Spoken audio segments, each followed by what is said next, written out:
What's going on, everybody? It's Stas here. So the stock market did well today, guys. S&P 500 up 27 points, up 0.8%. The Dow Jones didn't do much, pretty much broke even, down 23 points. But don't worry, guys, because the tech stocks came back today. NASDAQ 100 up over 260 points, up 2.3% on the day. And in this video, we're going to be talking more about the stock market, breaking down some technicals, going over a bunch of stocks that I'm looking to buy right now. And I also want to share with you guys what I've been doing. And let me tell you, I actually bought a new stock today, so I want to talk about that in a little bit. And we're also going to break down some earnings reports and where my head is at right now in the stock market as a trader and as an investor. So if you guys find value, hit the like button. Make sure to subscribe to the channel while you're at it so you don't miss these daily updates, and make sure to check out all the free links down below: the Discord chat, the Facebook group, and if you guys want 3 free stocks from WeBull that's running out here in a little bit, I think the next couple of days, go check that link out down below. All you have to do is deposit $100 and you get 3 free stocks, and so do I, since it is an affiliate link. So guys, let's talk about what ended up happening today and what we can see overall here on the 5-day, 5-minute. And this is the chart that I want to focus on, at least for this part of the video. What we notice is the S&P successfully held the uptrend today. That's the first thing that we can see, right? Yesterday, 2 days ago, we started off the week with a very big day when the vaccine news came out, right? S&P went from 35.15 on Friday, ended up gapping up to 36.45, and we saw a bit of a pull down that same day heading into the close. And ever since that pull down yesterday and today, what I was looking at, and I'll say it again here, is for the S&P to hold 35.40 to 35.50, right? That is generally where we were back in the middle of October. That was the resistance, right? So in my eyes, that's a big level for the S&P to hold, right, as a new support. And the fact that we're seeing that these past 2 days of trading is great, right? We held it yesterday in the close, and I told you guys for today, watch for the gap up. If we gap up and we uptrend for today, that's going to mean, hey, another day for the bulls, another win for the bulls. And we got exactly that, right? We gapped up, we ended up, and another big level I was talking about here is right around 3,600. We ended up going close to 3,600, but we didn't obviously break it, as you guys can see, which is putting us here in this little window. We're in a little range on the S&P now from 35.50 support to resistance at 3,600. So we're in this little window, this range of 50 points here on the S&P, which is going to be pretty interesting to see what it does there these next couple of days, because you probably guessed it, the next resistance, 3,600, it needs to break for this uptrend to continue, right? And we might be testing that tomorrow or the next day. Who knows, right? Maybe some point next week. And I think if we do break out of 3,600, that is where we might see another leg up here on the S&P, maybe up to test those all-time highs again that we got on Monday at about 36.45. So overall, guys, bulls are in charge here. S&P 500 is very clear. It's looking strong. We pulled down heading into power hour. We double bottomed here. You guys can see it on the intraday chart.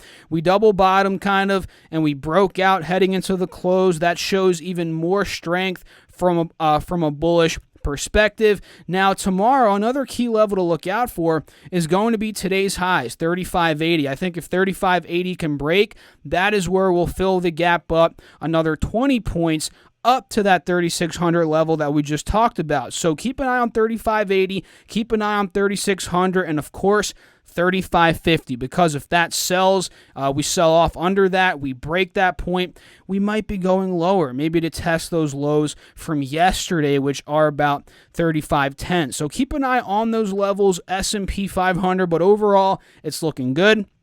Bulls are in charge as of right now, and we'll see how it ends up playing out. And when it comes down to SPY, which is an ETF that tracks the S&P, what you guys notice here is very similar to the S&P 500 index, right? Because it tracks the S&P 500 index. SPY is trading within this little 5 to 6 point window from 354, 355 as support, and resistance at about 360. So very similar to what I said, with the S&P. If SPY is going to go test 360, we break that, we might be going to a new high. But if we fail at 360, we might be going straight back down to 355. And if 355 breaks, guys, right, this might be where we see a little bit of a leg down on SPY to the equivalent of maybe 350, which for the S&P 500, that would be around 3,500, that general area, right? So these are a couple of levels, nothing too crazy, right? Just to keep an eye out on for SPY tomorrow. And again, overall, the bulls are looking very strong. And when it comes down to the Dow Jones, it did very well 3 days ago. You guys remember, we were up 2,000 points at one point, pretty much, right? Right around 2,000 when it comes to those Dow futures.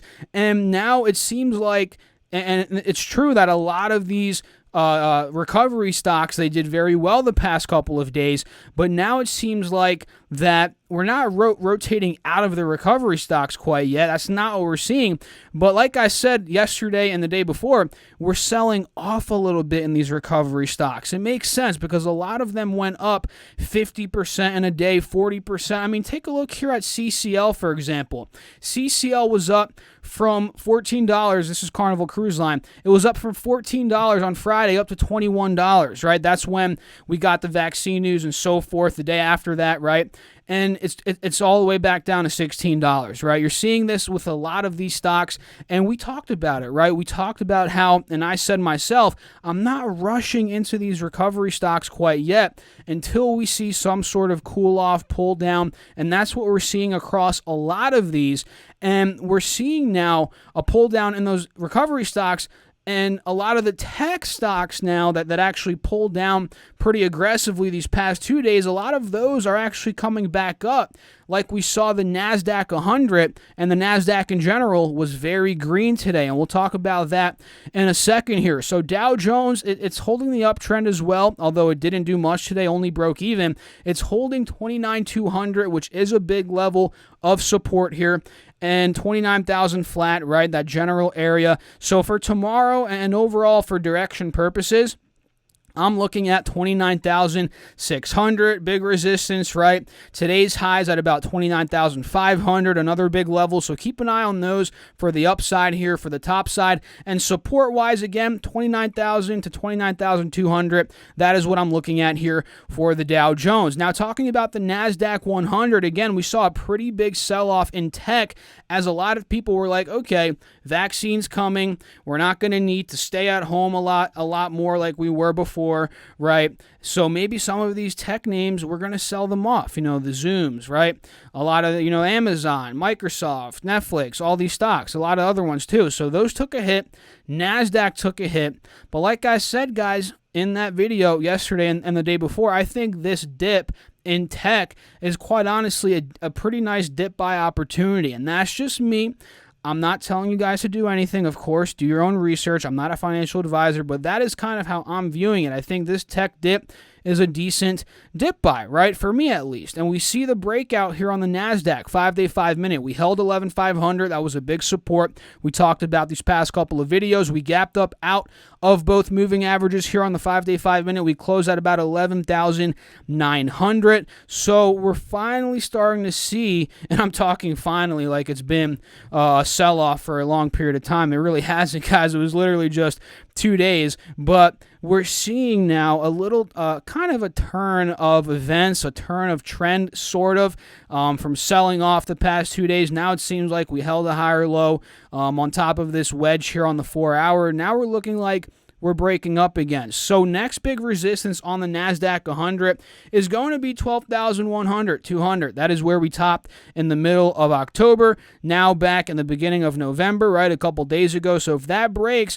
we're going to be gunning for those all-time highs, no doubt about it. So let me know your thoughts, guys. I mean, what are you seeing? Are we bullish here? Bearish? Are you buying? Are you selling? Are you just waiting on cash? I would love to know. Drop a comment. And if you guys are enjoying the video, make sure to hit that like button as well while you're at it. Hey, guys, it helps out the channel, and I really do appreciate you guys as always. So what did I do today? What did I do? What stock did I add? I actually added a little swing position, an initial position here in Square, SQ. And this is one that I called out on my Twitter. We talked about it a little bit in the Discord chat as well. So make sure to join the Discord down below. It's free. And on Twitter, go and follow me there for call-outs and random thoughts throughout the day and just updates on videos and so forth. Follow me there at Stas and on Instagram too while you're at it for all the call-outs. And we talked about Square as a nice dip buy. Even in yesterday's video, I think I talked about it. Yeah, I think I did talk about it. As we sold off from 200 rapidly down to about 170. And remember I said, guys, whenever a stock, an index, an ETF falls 15 over 10%, or is it 10 or 15%? I think it's 10%. Anything above 10% is correction territory, and anything above 20% is bear market territory. So literally, guys, in 2 days of trading, Square went from 200 and it hit a low. You guys can see this candle here. It hit a low of 167.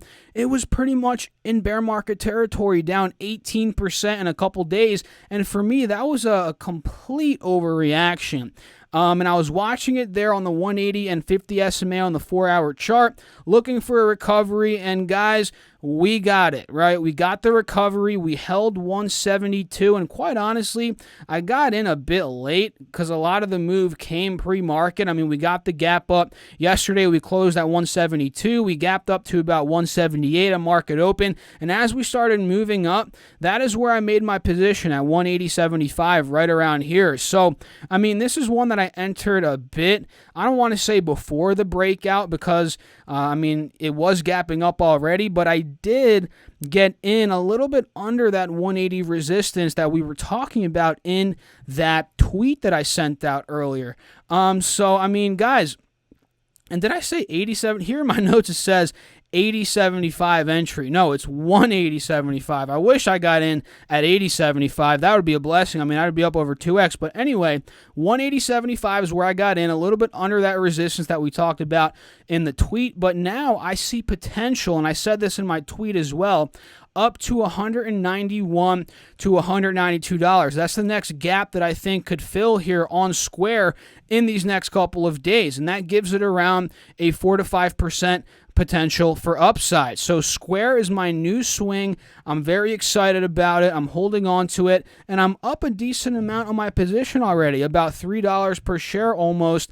So it's nice having that cushion built, and if it runs up tomorrow, I might even add into the momentum, right, and lock in profits. We'll see how it ends up playing out. And I'm also still in silver, excuse me, guys, SLV, which is a silver ETF that tracks the price of silver. This goes up, obviously, whenever silver's up. And this is kind of my hedge position, against the dollar, the market, and so forth. So I have a bit of silver here, SLV. I'm in at $23.20-ish cents, right around there.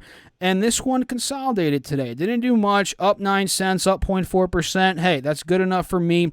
And I plan on adding more to it on upwards momentum, which we might get tomorrow after this consolidation phase. We have to see how it ends up playing out. And Apple, AAPL, I'm in at about 112. This is one that did well today, up 3%, up $3.50 as tech crushed it, like we said earlier. Apple's doing great. And Apple has a big resistance coming up, guys. It actually broke out of it, but I'm not fully convinced quite yet of the full-on breakout. But this downwards trend here, you guys can see it. I mean, yeah, we broke out of it, but we're still trading under the high from the 9th here. We're trading under the high from the 13th of October and the 9th, the 9th of November, right? So I need to see these levels break. I mean, if 120, 121 breaks, I think we might fill the gap pretty quickly up to 127. I mean, I don't know if it's going to be quickly, but we've seen Apple before go up 6, 7, 8% in a day. So, I mean, it could happen, and that's kind of what I'm waiting for. Again, from 121, this needs to fill up. And if we break 121, like I said yesterday, I like adding into the momentum. I might add a little bit more into my position with a goal to exit at about 127, if that makes any sense. Right? So that's AAPL. And EA is another one that I'm in that's kind of been down in the dumps. I mean, today it did well, decent, not incredibly well, up 0.7%. And I'm in the low 130s, and I'm down a little bit, but this is a longer term swing, like I've mentioned in many videos before, so I'm not sweating it at all. And Workhorse is another one which I didn't really check today. It's okay. It's up 21 cents today, up 1.1%. And quite honestly, guys, I like the price action here on Workhorse in the small time frames. You guys can see, I mean, we consolidated under 1770, which I've been talking about. Big resistance on Workhorse. We broke 1770. We actually filled the gap up to 19. We broke 19, and we filled the gap up to $20. So that was 2 gap fills to the upside, which is bullish. And we pulled down, we filled the gap back down to 1770. We held it at a higher low, at an old resistance, as a new support, which is good. And we filled the gap back up to 19, and now we broke 19, and we're holding 19, right, as a new support. So this is looking bullish. It's looking bullish, although I would love to see the break out of 20 to send it to the next level. That's what I want to see eventually, but we're getting there. We're seeing the steps to get there. So watch for $20, guys. If 20 breaks, I think we're going to 22. I've said that before, and I'm sticking by it. So that is Workhorse, EA, Apple, SLV, and Square. Those are my 5 positions. Let me count. I wish I knew how to count, guys. 5 positions. Those are my 5 as of right now. Let me know down below in the comments, what are you guys doing? Or if you think I'm crazy, am I in some wacko positions or what? Let me know down below. What are your thoughts in the comments? So only one earnings report today. Revolve, I think it's Revolve Group, is it what it's called? I know it's Revolve, but is it Revolve Group? Let me just double check. Yeah, it is. Revolve Group. This is an e-commerce fashion website, and I figured I'd cover it today. Why not? Because this is definitely a company that could have been, what's the word? Benefited from this crisis. It probably did, being an e-commerce play. Revolve, it ended up having earnings of EPS 27 cents versus 14 cents estimated. Revenue came in at $151.04 million versus $157.88 million estimated. So they almost doubled up their EPS, but revenue came about $7 million, $6 million shy, which is not too great. I mean, with a company being in the growth phases, I would definitely like to see revenue beat as opposed to EPS beat. Quite honestly, guys, when a company's in the growth stage, I don't really care much about EPS. I'd rather have them just keep growing the top line aggressively and forget a profit. Reinvest that into the business, whatever. But hey, I haven't done a too deep of an analysis into Revolve, so I can't really say too much there. But the fact that they missed revenue, that's not too great of a look. Look at Amazon's approach, right? They can make a ton of profit, but Bezos would rather just put that profit back into the business, forget EPS, churn out that revenue, help the top line, and just grow the business from the top, right? That's kind of the Amazon approach, what they've been doing there. And again, I haven't looked too deep into Revolve, but hey, I mean, the miss on revenue is a bit, not too great, and that's why the stock's going down, quite honestly. It went from $23 down to about $18. Wow, that's about 20%. So, hey, that's a big drop there in Revolve. So I'd keep an eye on this, maybe as a bounce back play. Maybe if this 50 SMA on the 4-hour chart can hold right around $20 is where this 50 SMA is. So maybe we can get a little gap fill up to 21.30. That could be a play here on Revolve tomorrow. tomorrow. It's going to be active pre-market for sure. Keeping my eyes on that one. And that's pretty much it for earnings. I was looking at Lemonade. I thought they reported today, but I think they actually ended up going yesterday. Maybe. Let me double check that. Yesterday, yeah, they did. They reported yesterday. So Lemonade, we might as well take a look here really quickly. Lemonade did EPS of negative 57 cents versus 278. Was that year over year? Okay, so, that's not bad. So they're tightening up that EPS loss year over year, so that's not too bad. What did they do this past quarter, though? They had a loss here of 57 cents. Okay, what was the revenue? Okay, $17.8 million in Q3 revenue. So this is still a very small company, right? They're doing $17 million a quarter. They see 2020 revenue between $90 and $93 million. So, yeah, this could be one worth looking deeper into, especially if you're interested in stocks that just IPO'd. This one just IPO'd a little while ago. I forget exactly when, and it seems like it's beaten down quite a bit. Hey, it could be one to keep an eye out on. Maybe if this 50 SMA holds $57 here, we might make a play back up to 60, 65. That's very, very possible here, in my opinion, on Lemonade. So those are two earnings reports that I personally looked into today a little bit, and there's more later this week that I'm even more excited about. DraftKings, Disney, and a couple of other ones, and we'll talk about those later on. So now, guys, let's talk about some stocks, and I just literally mentioned DraftKings. We're going to start out with DraftKings, DKNG. This is one that it went straight down from $64 down to about $35. It trimmed about 40%, 45%. We ended up holding a very critical support there. That is a good sign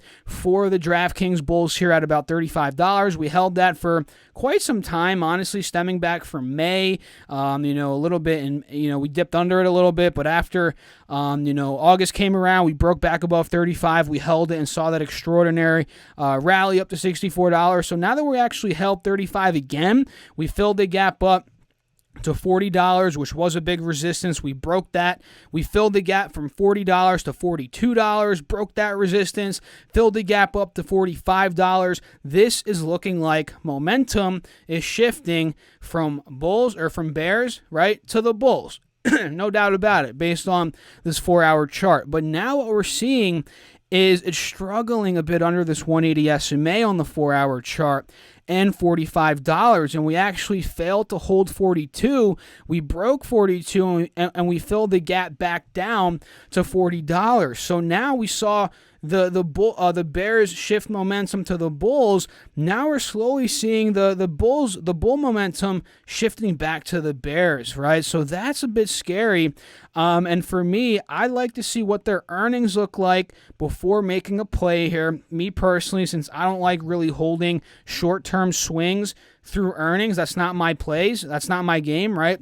But, we'll see. If 42 can break, and we might see a short fill up to 45 again.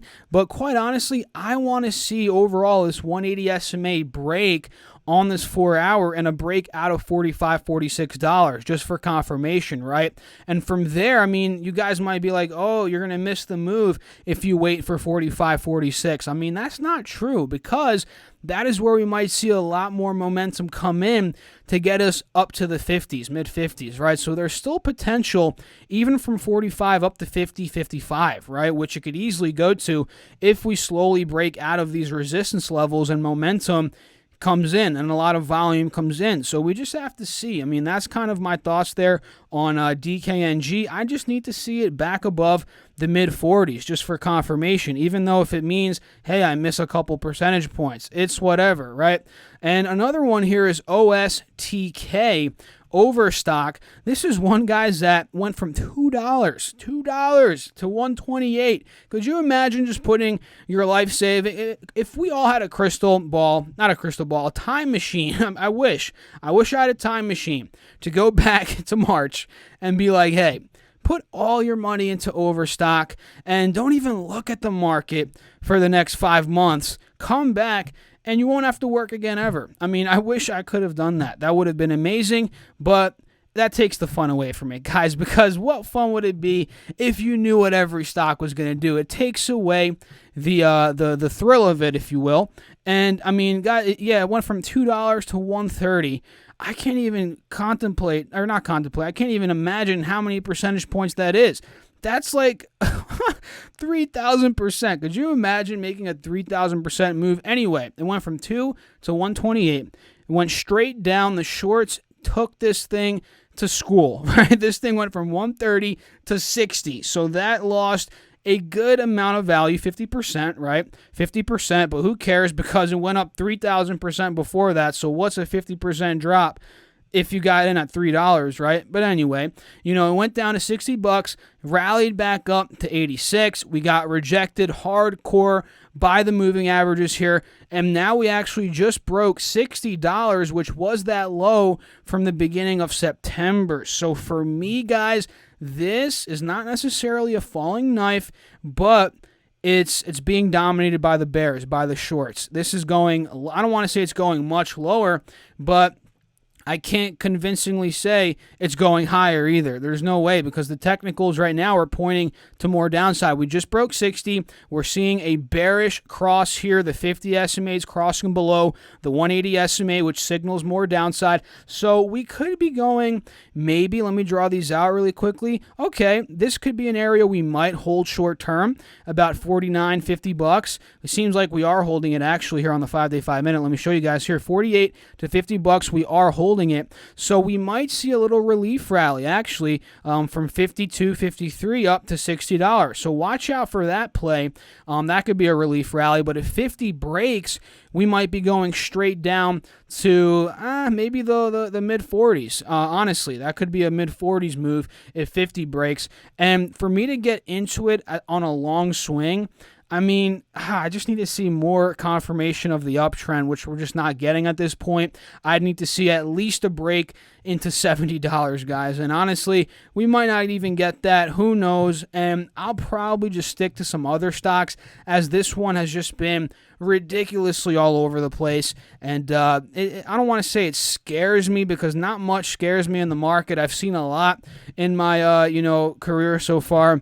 But this one, I'll be honest, it does scare me just a tad bit. But watch that move from 50 to 60. I think that's possible. Another one here is Tencent, TEH. I always mess up this ticker symbol. No, it's TCEHY. This is a Chinese company here. They were supposed to report earnings, I think, yesterday or something. They didn't. They're actually reporting earnings tomorrow here on the 12th of November. So watch out for this uptrend to hold. This 180 SMA is holding here, which has held in the past couple of months at a higher low.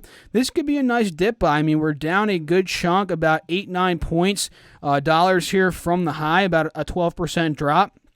So this could easily go higher, especially if this level at 72 holds. We break this level, especially that I'm about to draw, $72.40, $73, which we already are, and into the 74s. I think that could be a nice continuation momentum play, especially if earnings are solid. And Slack Technology, guys, I don't know exactly how many shares that ARK Invest owns, Cathie Wood, but they own, I think maybe don't quote me here, but maybe $1 billion worth. They own a lot of this stock, and it's just been beaten down so much. And I'm not the person that's going to copy somebody else's investment. I don't like doing that. I like doing research first, and sure, I might use others to bounce ideas off of and see what they think, and then maybe I'll invest into it. But solely investing just because Cathie Wood is investing, that's not something I would do. But they're seeing something here. They're buying up Slack. They're buying a lot of these tech stocks up, honestly, even in this dip. If you guys don't see, they actually give out daily buy emails. I actually just signed up for the email list like 3 weeks ago or something, so I've been seeing every day what they're buying, what they're selling. And let me tell you guys, they've been buying a lot of these tech stocks. So Slack, I mean, at this point, 25.26 is a big resistance, no doubt about it. And I think if this could break, we could see a short fill up to about 28. And that's kind of the move I'm looking for, about 7% from 25.26 to 28.50. So watch out for Slack here. Adobe, ADB is another one here that I personally like. Very similar to Slack. It's under a resistance, and if it breaks, there's a nice gap to fill on the upside. In this case, for Adobe, 470 is the resistance. If that breaks, there's upside to about 500, 505. I mean, we've made that move several times over the past couple of months, right? Here once, twice, 3, 4 times. We literally just made this move earlier this month, from 470 up to about 505. So watch 470 to break. I think this is a nice risk-reward trade here on Adobe and Nike, NKE. Nike's one that hit a nice high at about 140. Now it's down $12 off those highs. We broke a big support at 130, 131. So I'd like to see Nike gap up, break 130, and then if it does that, we might see short-term momentum back up to 140. And SPCE, guys, has been gaining these past couple of weeks, couple of days, up 7% today, up $1.50. We have Richard Branson flying, hopefully, if all goes well, in Q1 of 2020 or 2021. That's going to be huge. We have a test flight coming up here in New Mexico in the next couple of weeks. I forget exactly what day it is, but there's a lot going on with Virgin Galactic, and we broke $20, $21. I mentioned this. We filled the gap up to $22. Now we're arguably getting overbought, but still, I think there could be potential above 22, maybe up to 25. That's the next big gap here to fill on Virgin Galactic. And NEO, take a look here on this 5-day, 5-minute chart. NEO sold off a good amount yesterday and today. It got to about $38 today. We ran all the way back up to 43. Talk about volatility here, guys. And what we notice on the 5-day, 5-minute, and you could actually see it here as well. Take a look at this head and shoulder forming. This could be potentially dangerous if you're looking to go long here at $43. Look, left shoulder here, the neckline's at about 43.70, right? So left shoulder, we have the head, it went up to about 45.30, right? And now we're in the potential completion phase of the right shoulder. And if this neckline plays out at 43.70, which we got rejected at on the 5th of November, we're going to get rejected literally potentially tomorrow. If 43.70 doesn't hold, we break down, we might be going to $40, $38, $39 to complete that right shoulder. And take a look here. This is exactly what that would look like. And it's pretty much textbook head and shoulders. So be careful. And on the flip side, if NEO takes out 44, which is also possible, we're going to be gunning straight for $45. No doubt about it. And maybe even higher, as crazy as that sounds. So keep an eye there on NEO. Zoom is another one that Kathy Wood, ARK Invest, they bought, I think, 11,000 shares yesterday. They bought 11,000 shares yesterday. And if you do the math really quickly, let's say hypothetically they bought at $400, 11,000 shares. That's about $4.5 million worth of Zoom that they're buying. And that's a drop in the bucket for them. But still, if they're buying millions of dollars of stock, they're bullish. They're bullish at the end of the day. So they think this sell-off is over. Reacted. I think it is as well. I don't think we're completely out of the CV now. I mean, obviously we have a vaccine coming up, but it's not going to be until at least another 6-8 months for this vaccine to be out, maybe even a year to the public. So we might see further spike in cases, which is going to be worse for the people out working. And let me tell you guys, where I live here, there's a lot of people, school shutting down, a lot of things are shutting down. And that's how it is in many places. So to think that Zoom is just done now, I'm not buying it. I quite honestly think it's going to go higher.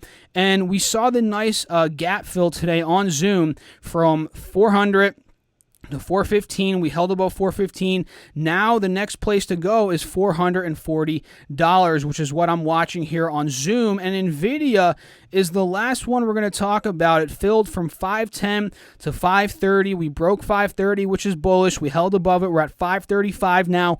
And I think NVIDIA, guys, is going straight for 580. I don't know if it's going to go there tomorrow, but that's the next target, from 530, 540 to about 580. So overall, guys, those are the stocks here that I'm watching, that I'm looking to buy right now. Some earnings reports, my thoughts on the market, what I've been doing. Now it's your turn. Let me know in the comments, what have you guys been doing? What are your thoughts on the markets? What are your thoughts? Are you buying? Are you selling? Are you holding?